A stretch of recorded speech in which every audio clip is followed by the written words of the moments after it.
Jangan lupa subscribe YouTube channel Metro TV News dan jangan lupa nyalakan notifikasinya. Terima kasih pemirsa, Anda masih bersama kami di Editorial Media Indonesia. Bang Elman, sebelum kita berdiskusi, Bang, kita coba mendengarkan dulu bagaimana pandangan dari anggota Dewan, Bang. Kita sudah terhubung lewat saluran telepon dengan Wakil Ketua Komisi 2 DPR RI, Saan Mustafa. Kang Saan, selamat pagi. Pagi, Bang Leonard.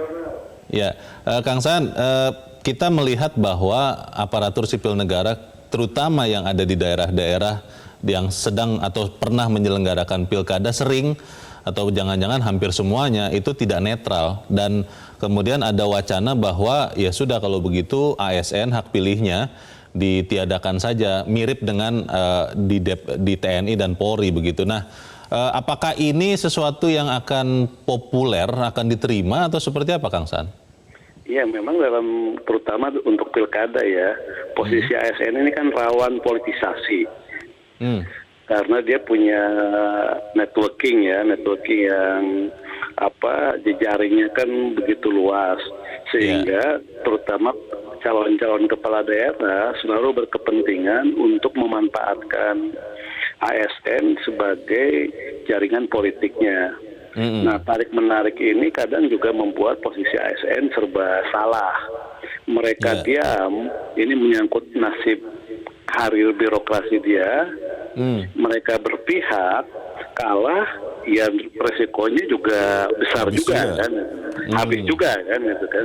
Jadi, nah ini dalam posisi yang susah, dan saya yakin posisi mereka juga menjadi tidak nyaman dalam posisi seperti hari ini. Maka ada wacana, ya udah kalau gitu dalam konteks pilkada, ASN ini kita coba dibuat seperti TNI Polri aja gitu loh, kan, terkait dengan hak pilihnya. Ya. Ini itu hanya di pilkada saja atau pemilu nasional juga, Kang? Terutama di pilkada. Oh. Yang paling rawan kan di pilkada. Kalau di pilkada itu kan menyangkut karir mereka kadang. Terutama untuk level-level, artinya gini, yang jadi korban ini kan ASN di level bawah. Yang menarik kepentingannya kan biasanya sudah punya jabatan di birokrasi. Nah, jabatan di birokrasi itu tadi dia untuk mempertahankan posisinya agar lanjut, atau dia untuk meraih posisi kan. Nah, ketika misalnya di kedinasan, kepala dinasnya berpihak ke salah satu kandidat, maka otomatis di dinas itu ya akan dibuat seragam gitu kan. Oke. Kang Saan, ada yang bilang begini, kalau kemudian dihilangkan hak pilih ASN, ini adalah langkah mundur bagi demokrasi, karena kan harusnya demokrasi ini makin meningkat, kedewasaan berdemokrasi juga semakin meningkat, justru jangan mundur, kok malah hak pilihnya yang dicabut. Itu bagaimana, Kang Saan? Iya, kalau kita sepakat betul terkait dengan soal kedewasaan demokrasi. Tapi ini kan isu yang dari awal sudah kita terus ingin perbaiki ya. Isu kalau money politik kan pelan-pelan hilang terkait dengan kesadaran berdemokrasi macam-macam. Nah, terutama pilkada ini konteksnya memang rawan sekali politisasi, terutama terkait dengan soal ketika petahana maju kan gitu. Iya. Itu tapi tidak akan berlaku di 2020 ya, sudah tidak sempat ya? Udah lewat lah, kalau 2020 udah kelewat. Oke. Baik, kita nanti ikutin saja berarti bagaimana perkembangan atau pembicaraan terkait hal ini ya. Kang Saan Mustafa, terima kasih sudah bergabung dengan Editorial Media Indonesia pagi ini. Selamat pagi, Kang. Pertanyaan mendasarnya begitu, Bang Elman. Kan orang diharapkan dewasa, ASN diharapkan dewasa, petahana pun kalau dia maju lagi diharapkan dewasa, jangan malah dihilangkan hak pilihnya. Tapi kalau kemudian hak pilihnya ASN ini akan dihilangkan, terutama untuk pilkada tadi menurut Kang Saan Mustafa, bukankah itu kemunduran demokrasi, Bang Elman? Ya, memang kalau tinggal kita melihat dari sudut pandang yang mana ya. Katakanlah sebetulnya kalau aturan ditegakkan ya, sanksinya ditegakkan. Ada ya sanksinya, Bang? Ya, sebetulnya ASN itu kan oleh undang-undang, oleh peraturan harus netral, tidak berpihak. Ada aturan tertulisnya ya? Ada, undang-undang, bukan aturan, undang-undang. Jadi, nah kalau dia melanggar, artinya ada sanksi kan. bahkan Harusnya. sanksi pemecatan kan. Iya, Nah, iya. pertanyaannya kan apakah ketentuan ini sudah diterapkan atau jangan-jangan ini hanya macan kertas? Jadi undang-undang ada, Iya. tapi tidak pernah diterapkan kan? Tidak pernah hukuman itu Ya, dijatuhkan ya? kita nggak, jarang kita dengar. Nyaris telinga saya nggak pernah dengar kan itu kan. Iya, Jadi iya. undang-undang itu indah, tetapi nggak pernah diterapkan kan. Pasal bisu ya? Nah, karena yang akan menindak justru pengguna kan gitu Iya. kan. Jadi itu persoalannya sebenarnya, Bung Dio. Memang pastilah akan kita rasakan ada kemunduran. Iya. Bahkan tadinya kan kita harapkan Polri pun sudah harus Punya hak pilih. pilih kan. Tetapi tetap kita hormat kepada Polri, dia masih khawatir kan. Maka sudahlah kita sama dengan TNI kan gitu Iya, kan. Nah, iya. ini juga sebetulnya kan kita harapkan juga ASN tetaplah menggunakan hak pilih. Tapi dari tahun ke tahun, terutama seperti yang dikatakan oleh Kang Saan tadi, di pilkada, aduh tarik menarik ini. Jadi mungkin sebagian Iya. ASN ini berkeinginan untuk netral. Tapi dia unsur terpaksa gitu kan. Dipaksa keadaan ya? Dipaksa keadaan. Iya. Pertama untuk menyelamatkan jabatannya kan gitu kan. Takut Iya. kalau nanti dia terpilih, terbuanglah saya kan gitu kan. Karena tidak ikut mendukung Tidak ikut dalam mendukung. saat kampanye segala Jadi macam. memang salah. Dia netral pun salah, dianggap tidak berkeringat. Iya, Kan begitu kan. iya, Dia berpihak, salah-salah kena sanksi kan gitu kan. iya. Jadi inilah persoalannya. Jadi saya setuju dengan yang katakan oleh Kang Saan tadi. Iya, iya. Memang ini perlu dikaji. Di positif negatifnya kan Iya, gitu kan. iya. Tapi memang kalau saya melihat lebih memungkinkan ya udah sementara coba kita seminarkan dulu kan. Iya. Kita kaji Oke. untuk menganalisa dampak dan apanya gitu. Memang jumlah ASN di daerah terutama Bang, karena ini kan terkait dengan pilkada, memang sangat signifikan Bang untuk misalnya memenangkan calon-calon tertentu khususnya petahana itu. Kan begini aja ya. ASN itu semuanya kan sekarang sekitar 4,2 juta kan. Seluruh Indonesia ya? Indonesia. Oke. Tapi yang di daerah sekitar 3,3 juta kan gitu. 3,3 juta. Nah, kalau 3,3 juta ini misalnya kan kali 5 Karena dia bisa mempengaruhi bisa pasangannya, keluarganya. bahkan kali 10. Oke. Apakah Wow. dahsyat ini kan? Banyak Jadi ya. memang pastilah, Iya. apalagi kalau di petahana, pasti melihat faktor Ya. penting daripada ASN ini. Jadi kalau dugaan saya dia bisa sangat signifikan untuk menyumbang kemenangannya minimal katakanlah 20 sampai 25%. Oh, signifikan ya? Kalau sampai dia sudah dapat 20 sampai 25%, kan tinggal nambah sedikit kan. gitu Iya, kan.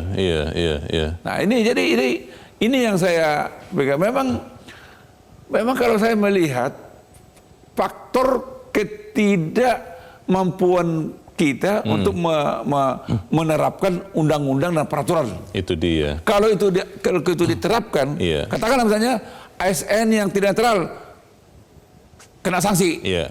Tetapi pengguna, katakanlah yang misalnya petahana atau calon bupati, calon wali kota, calon gubernur Iya. yang menggunakan ASN untuk kepentingannya harus Diskualifikasi. Dan itu tidak pernah kan ya? Seumur umur saya belum pernah dengar itu, Leo. Itu baru teori saja berarti. Di undang-undangnya, wah mantap. Diatur dengan jelas. Jadi di Indonesia ini undang-undang itu sudah cakep, Oke. indah, udah hebat. Tetapi prakteknya Oke. itu hanya katakanlah hanya jadi hiasan gitu. Melihat signifikannya peran dari ASN itu Bang, kalau saya pikir ketika ada ide untuk meniadakan hak pilih ASN, pasti ditolak. Entah oleh ASN-nya, entah oleh partai mungkin. Ya Kang Saan tadi kan hanya salah seorang saja gitu kan. Tapi bagaimana ini bisa kemudian membawa kebaikan untuk demokrasi, akan kita bahas di bagian berikut. Dan pemirsa tetap bersama kami, Editorial Media Indonesia segera kembali. Terima kasih pemirsa, Anda masih bersama kami di Editorial Media Indonesia. Bang Elman, sebelum kita berdiskusi, dan saya rasa juga pasti ASN banyak yang tidak mau kehilangan hak pilihnya. Kita akan coba mendengarkan dulu Bang, bagaimana pendapat masyarakat terkait dengan hak pilih ASN ini. Kita sudah terhubung dengan pemirsa Metro TV di Jakarta, ada Ibu Upik Muara. Ibu Upik, selamat pagi.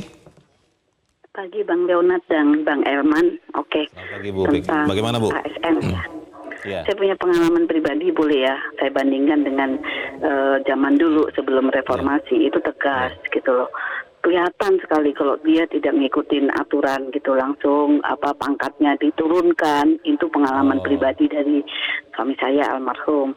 Nah, saya sendiri dari keluarga TNI, waktu pemilu tuh kita sudah dikasih tahu, awas ya, harus milih ini. Kalau nggak milih ini nanti bapak bisa nggak dapat pensiun. Nah, itu kok bisa gitu, saat itu. Zaman dulu ya, Bu Upik ya? Maksudnya zaman Orde Baru mungkin ya?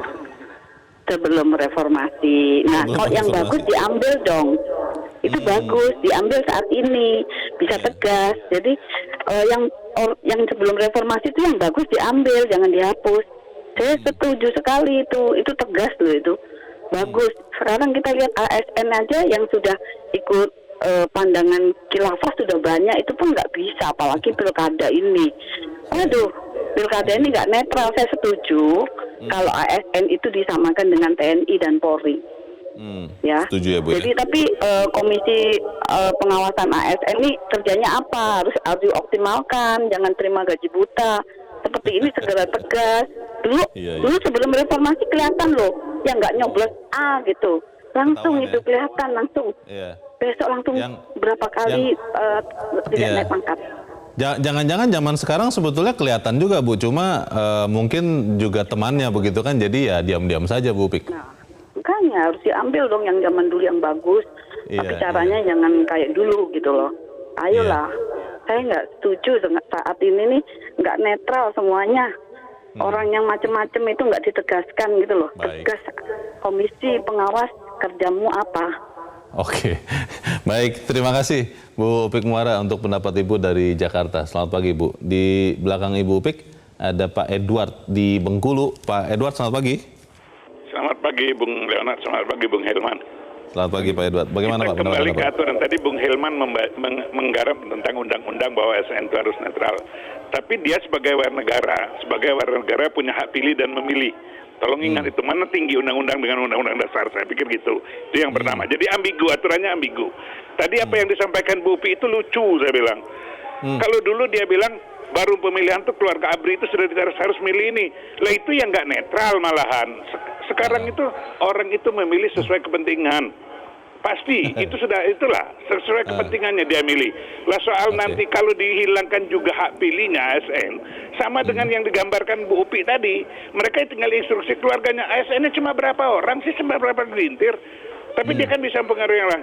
Tapi udahlah, ini yang sudah yang terbaik, nggak usah diutak-atik, bukan apa-apa. Tidak seluruh ASN itu setuju dengan petahana, yakinlah.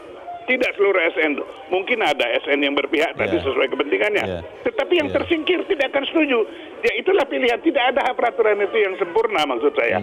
Aturannya sendiri tadi, ASN harus netral. Netral dalam menggunakan jabatan dan wewenangnya, dia tidak boleh berpihak. Itu benar. Tapi kalau pribadinya, dia punya hak pilih dan memilih ya. Gimana? ABRI aja ABRI. ABRI itu coba lihat. Iya, Pak Edward, kalau tetap ASN ini tidak netral, Pak, dan dia memihak kepada misalnya salah satu calon, kan tidak baik juga, Pak Edward, kalau tetap punya hak pilihnya. Bagaimana, Pak? Jadi dia dengan jabatan, dengan wewenangnya, dia nggak boleh berpihak menggunakan kekuasaannya, wewenangnya, otoritinya, dia nggak boleh. Tetapi pribadi dia punya hak pilih dan memilih. Itu haknya. Ya, sama seperti ABRI yang digambarkan Bu Upi, langsung doktrin, kamu nanti harus milih itu, kalau enggak bapak nanti nggak terima pensiun. Itu kan instruksi, itu yang nggak benar malahan. Itu yang nggak benar, bukan itu yang baik zaman dulu. Itu yang nggak baik, makanya reformasi. Silakan pilih sesuai kepentingan. Nah ini kan tergantung wawasan dan tingkat kecerdasan. Tolong cerdaskan masyarakat supaya memilihnya dengan rasional, bukan transaksional maksud saya gitu loh. Nah ini juga pilihlah dengan rasional, bukan transaksional. Baik, terima kasih Pak Edward di Bengkulu. Selamat pagi Pak. Kata kuncinya adalah apa tadi, bukan transaksional gitu, begitu ya Bang ya. Kita akan mencoba mendengarkan lagi pendapat dari pemirsa Metro TV, kali ini dari Jember, Jawa Timur, ada Pak Ikhwan. Pak Ikhwan, selamat pagi. Selamat pagi Bang Leo, selamat pagi Bang Elman, dan selamat pagi rakyat Indonesia. Jadi bagaimana mungkin Undang-Undang nomor 5 tahun 2014 mengenai ASN ini menjadi netral, itu kalau memang lembaga yang sekarang yaitu gubernur, bupati, wali kota itu menjadi lembaga jabatan politik. Sedangkan itu sebenarnya jabatan birokratik struktural karir. Nah, ini yang menjadi jalaran. Demokrasi kita itu demokrasi proporsional oligarki. Ya, sehingga bupati, gubernur, wali kota yang terpilih itu juga kalau sudah dendam kepada yang tidak memilih dia, itu yang kena nanti ya langsung itu ASN itu. Itu disikat bersih. Nah, tidak proporsional, tidak kompeten, tidak proporsional, lalu biaya tinggi 22 tahun loh kita reformasi ini. Cukup banyak, sehingga Undang-Undang Dasar 45 yang sekarang jadi Undang-Undang Dasar amandemen itu sudah 99% itu yang membenarkan jabatan ini. Sehingga korupsi kalau mau dibongkar itu APBN itu 43% itu untuk pengadaan barang dan sebagainya, dan itulah sumber korupsi. Kalau begitu Bapak setuju atau tidak setuju hak pilih ASN ini dihilangkan? Itu persoalan lain itu, Bang. Ini kan ini saya jadi wacananya itu loh, Pak Iwan. Iya, memang itu masalahnya memang itu. Tapi lembaga ini dibenahi dulu proporsional. Karena kalau enggak itu menjadi jalaran timbulnya korupsi luar biasa dan dendam mendendam. Karena ini jabatan politik sudah. Yang ada adalah euforia politik, sehingga power menjadi tujuan pokoknya, akibatnya materi, fasilitas dan status jadi tujuan. Itu yang jadi kisruh di daerah. Jadi Jember, Pak Iwan, itu sudah, ASN tetap boleh memilih atau tidak Pak menurut Bapak? Ya memang boleh milih karena dia warga negara. Cuma soal netralitasnya itu bukan seperti kata Pak Edward tadi itu. Kalau jabatan yang dilakukannya itu dia harus sesuai dengan undang-undang mengatur. Tapi kalau dirinya mau milih, nah itulah yang dimonitor oleh gubernur, bupati, wali kota. Milih saya kan enggak. Kalau enggak milih dia sikat bersih. Itu rusak jalanan dia lembaga politik. Terima kasih. Baik, terima kasih Pak Iwan di Jember, Jawa Timur. Selamat pagi Pak. Di belakang Pak Iwan ada Pak Vence di Manado, Sulawesi Utara. Pak Vence, selamat pagi. Selamat pagi, Shalom. Horas. Shalom, Horas. Pak Elman. Iya. Jadi begini, saya kadang-kadang ketawa. Ketawa apanya? Karena sebetulnya yang paham terlebih dulu tentang undang-undang ya ASN itu sendiri. Ya mulai dari bupatinya, kepala dinasnya, sampai pada perangkatnya kan. Undang-Undang Nomor 5 Tahun 2014 Pasal 2 sudah jelas di sana dikatakan bahwa ASN itu harus bersikap netral dan tidak boleh terpengaruh dari siapapun. Tetapi kenyataan tadi malam saja Bung Leo, Pak Elman, saya ditelepon dari salah satu kabupaten kelahiran saya, Om Pence, karena Om Pence sering muncul di Metro TV, coba angkat sedikit ini. Kenapa? Jangankan ASN-nya, itu kalau di desa kan ke hukum tuanya, di sini disebut dengan hukum tuanya. Artinya perangkat desa itu digunakan sama petahana karena petahana mencalonkan diri lagi. Sehingga ada kalimat-kalimat yang muncul, awas loh, kalau nyanda pilih yang warna ini, habislah sudah nasib Anda. Wah, ini kan sudah pakai ancaman. Tetapi saya ingin mengatakan, iya, ada intimidasi. Makanya saya bilang, sekarang ini Bung Elman, ada 3 jenis pemilih kan? Pemilih yang rasional, yang mungkin saya, Pak Elman dengan Pak Leo sama, kita masuk kategori pemilih rasional. Tapi ada 2 pemilih yang namanya transaksional dan instruksional. Ini yang jadi persoalan. Sehingga kaburlah sudah suara-suara kita ke depan. Tapi yang saya ingin katakan sesuai dengan topik ini, Bung Leo, kalau hak pilih ASN dicabut, waduh, ini kita mundur lagi. Tetapi pada intinya, pada pilkada ini, Bung Leo, sekarang Ibu Upi tadi katakan, no panwasnya itu bikin apa? Karena berdasarkan surat keputusan MK nomor 14 itu tahun 2014 juga bahwa yang namanya petahana ketika dia mencalonkan diri, kalau dia ASN harus mengundurkan diri. Jadi nggak usah kita takut, tanggal 9 itu kita kan tidak ada yang kita takuti. Petahana kita, pimpinan kita sudah mengundurkan diri. Cuman sampai sejauh mana sepak terjang dan kualitas dari Panwaslu kita ini. Karena di masa kampanye ini Bung Leo sudah jelas-jelas banyak sekali ASN mendukung petahana. Itu saja barangkali. Terima kasih, selamat pagi. Terima kasih, selamat pagi Pak Vence di Manado, Sulawesi Utara. Pemirsa juga berbeda-beda nih pendapatnya Bang. Ada yang setuju ditiadakan, ada yang tidak setuju ditiadakan. Ada yang mengatakan, tadi saya buka gawai saya, mengatakan begini, kalau ada tikus masuk ke lumbung padi, yang dibunuh tikusnya, atau lumbung padinya yang dibakar. Katanya analoginya seperti itu. Bagaimana Bang? Iya, sebetulnya kan Itu yang saya katakan di awal tadi kan. Iya. Memang kalau katakanlah misalnya dicabut hak pilihnya ASN ini kan. Pertanyaannya, apa sudah ada jaminan bahwa ASN itu akan murni netral kan gitu kan? Iya. Itu kan menjadi pertanyaan besar kita kan. Betul. Tetapi faktanya hari ini, hari yang lalu memang buruk pengalaman kita ketika terjadi pilkada kan. Umumnya ASN ini kan memihak kan gitu kan. Nah, jadi betul apa yang ditanyakan oleh Bung Leo tadi. Memang andai kata misalnya tadi Bung Pence kan mengatakan yang paling ngerti tentang undang-undang ini kan ASN sendiri sama pembinanya kan. Betul. Ya bupati, wali kota, ya kepala gubernur. daerahnya. Kalau mereka pasti paham. Secara letterlek dia kuasain itu kan. Tapi persoalannya kan mereka tidak mau menerapkannya kan begitu kan. Nah, kalau misalnya undang-undang itu dilaksanakan, kita nggak perlu diskusi lagi pagi ini kan. Itu kan. Tapi karena seperti yang saya utarakan tadi, undang-undang ini, ketentuan-ketentuan ini yang indah itu hanya macan kertas. Pasal bisu ya. Pasal bisu. Pasal yang tidak pernah diotak-atik. Udah mantap. Secara apa kan? Tadi kan Pence kan bilang bahwa pemilih itu ada yang rasional. Ya dia katakan kita dua dan dia kan gitu. Nah, tetapi lebih banyak pemilih yang transaksional dan instruksional kan gitu. Nah, yang ini yang sulit kita bendung. Jadi ada juga mungkin dan jangan juga ada ASN yang menawarkan dirinya untuk berpihak kan.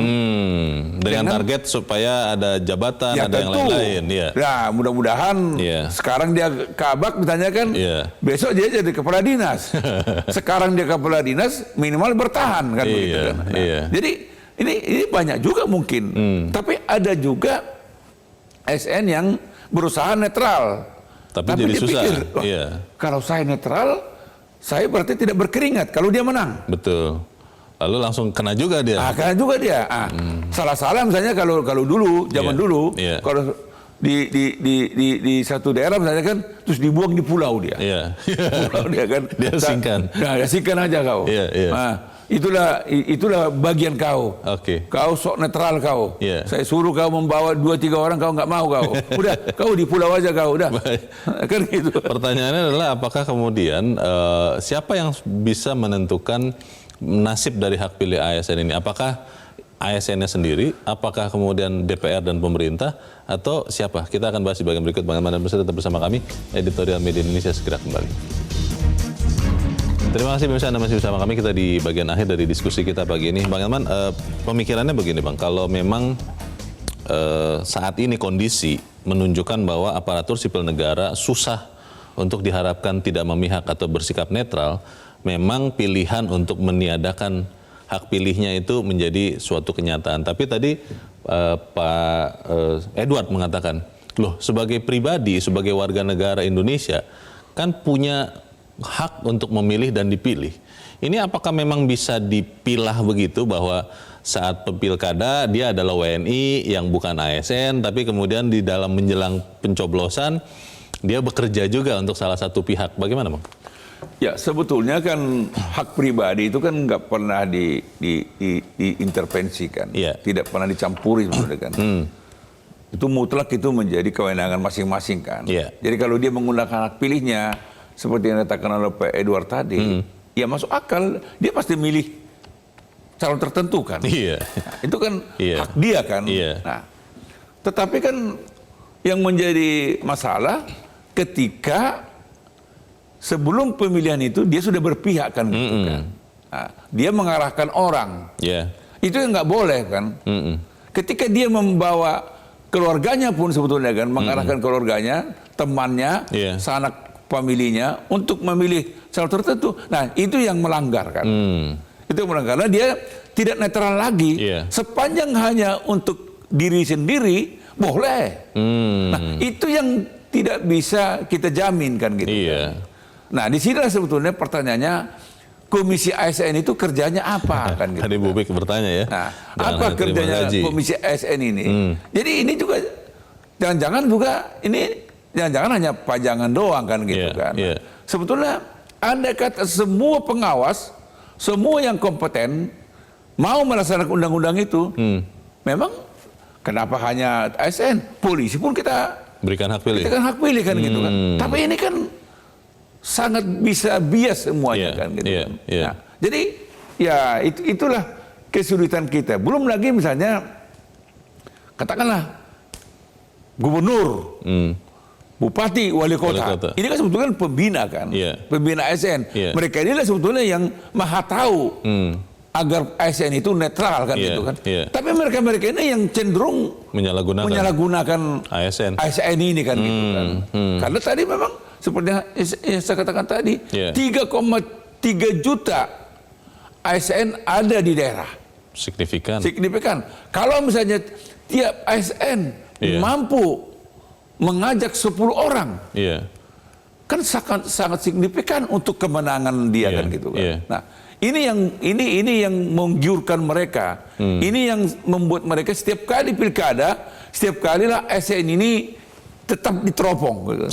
Diajak, pokoknya bagaimana supaya diolah semua dan. Nah, jadi emang kalau saya sih mengatakan memang tidak mudah kita menjawab apakah kalau ASN itu tidak punya hak pilih, apakah otomatis pemilu itu lebih berkualitas dan ASN itu betul-betul netral. Itu juga tanda tanya besar. Itu tanda tanya besar dan kalau saya berpikir Bang di perjalanannya ini pasti akan dicegat, akan ditolak, akan dicegah oleh partai. Karena ketika ASN yang menjadi salah satu kekuatan signifikan kemudian tidak bisa lagi dipakai dalam perhitungan menang-menangan ini, kan berarti merugikan mereka. Nah ini kan kalau kita mau menghilangkan hak pilih ASN di pilkada, kan berarti harus ada undang-undang yang diubah. Undang-undang itu kan pemerintah dan DPR. Apakah mungkin partai politik yang berkepentingan betul untuk menggunakan atau menyalahgunakan ASN ini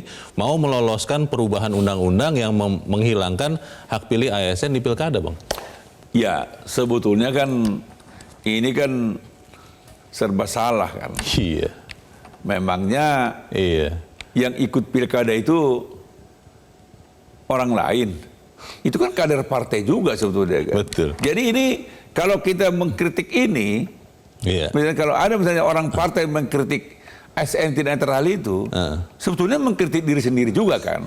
Karena selama ini pun yang menggunakan apa, yang membuat ASN itu tidak netral kan juga kader-kader partai yang sedang ikut jadi kepala daerah. Jadi kepala daerah atau ikut di pilkada kan. Ya, kecuali kalau dia semuanya independen kan gitu. Betul. Kan. Nah, ini kan lebih banyak yang apa dari utusan dari partai kan. Jadi sebetulnya ya itu tadi yang saya katakan ya, andai kata misalnya seluruh partai politik juga sepakat agar katakanlah misalnya tidak boleh lagi ada menggunakan ASN, mungkin bisa, Leo. Bisa untuk tetap dihilangkan. Bisa dihilangkan apanya? Hak pilih. Hak pilihnya, atau mungkin mereka akan netral. Kalau sepakat ya. Pokoknya kita partai politik ya sepakat jangan ada yang mengajak-ajak ASN itu berpihak. Ya kan bisa sebenarnya kan. Tapi kan itu apa iya kenyataannya seperti itu, Bang? Pertanyaan besar pertanyaannya di Indonesia kan. Kalau saya orang parpol, emang saya nggak pingin menang, kan begitu kan? Kan itu. Ya artinya pasti saya akan katakan kalau buat pernyataan konferensi pers saya pasti mau. Tapi dalam prakteknya nanti entar dulu saya akan bilang kepada kader saya, itu hanya untuk Leo itu. Untuk kita nggak berlaku kan begitu kan. Jadi nanti pembahasan di undang-undang, perubahan undang-undang juga kemungkinan akan begitu. Ya kalau perkiraan saya kalau ini dibawa ke DPR tidak mudah lolos. Setidaknya itu. Kita tidak mau mendahului apa yang akan mereka putuskan. Tapi setidaknya pasal ini pasti tidak mudah diloloskan dengan berbagai latar belakang kan gitu. Seperti yang saya katakan tadi, yang menggunakan ASN itu memang siapa, Leo? Emangnya orang lain. Iya. Kan mereka juga sebenarnya. Saling mengunci ya. Ya saling mengunci karena coba calon bupati misalnya di daerah ini, kan dari parpol juga. Iya. Calon wali kota parpol juga. Calon gubernur parpol juga. Tapi kita berbicara tentang kenetralan ASN, kan gitu kan? Ya mereka juga sebetulnya. Ya kita juga. Oke. Jadi sekali lagi saya mau katakan memang jauh lebih bagus sebetulnya kalau semua kita sepakat, kita terapkan itu undang-undang, terutama pengguna ya, itu sebetulnya. Iya. Kalau pengguna itu bisa kena diskualifikasi, Itu katakanlah, pasti. kalau terbukti calon bupati ini menggunakan ASN untuk kepentingan politiknya, maka dia kena diskualifikasi, digugurkan haknya sebagai calon. Dan itu orang pasti takut ya? Pasti takut lah. Tapi kan hal yang tidak mungkin itu saya lihat. Jadi dan belum pernah terjadi kan. Ditabrak saja ya. Undang-undangnya ada. Iya. Ada Leo. Iya. Bukan tidak ada. Iya. Tapi undang-undang itu mungkin maksudnya dari awal bukan untuk dilaksanakan. Hanya untuk memperindah demokrasi bahwa kita ada undang-undang loh. Jadi tontonan aja. Jadi orang asing bilang hebat juga Indonesia ya. Undang-undangnya bagus. Demokrasinya sudah maju. Mantap. Tapi undang-undangnya ada di awang-awang gitu. Atau jangan-jangan undang-undang itu hanya untuk saya dan Bang Elman begitu ya? Ya untuk kita dua berlaku. Untuk mereka enggak. Dan mereka bilang itu. Ini undang-undang itu hanya berlaku untuk Elman sama Leo. Untuk kita tidak. Diam-diam aja, jangan sampai orang tahu. Tetap kita lakukan kebiasaan kita gitu. Aduh, semoga itu tidak terjadi dan semoga benar-benar kita bisa memperbaiki demokrasi kita. Inilah negara kita hari ini loh. Jadi kita tertawa, menertawakan diri kita juga. Jadi nggak siapa-siapa sebetulnya. Jadi lain kali kita nggak mau tertawa karena yang tertawa ya diri kita juga. Tapi bagus juga orang yang waras adalah orang yang berani menertawakan diri sendiri. Baik, semoga juga ASN ini bisa kembali atau semakin waras. Saya Luna Samasiat, Bang Elman, terima kasih sudah hadir di tempat ini, Bang. Selamat pagi. Dan pemirsa, dalam perspektif usulan hak pilih ASN, usulan DPR untuk sekalian saja menghapus hak pilih ASN dalam penyelenggaraan pilkada daripada setiap waktu pelanggaran terus-menerus dilakukan menjadi sangat relevan. Dua alasan mengapa menjadi relevan: demi menjaga marwah hukum yang tidak selayaknya hanya menjadi catatan di atas kertas atau menurut istilah Bang Elman tadi macan kertas. Pemilu dan pilkada adalah kendaraan demokrasi, harusnya dijaga kualitasnya dengan menjunjung tinggi netralitas dan imparsialitas. Saya Luna Samosir, terima kasih Anda sudah menyaksikan. Selamat pagi.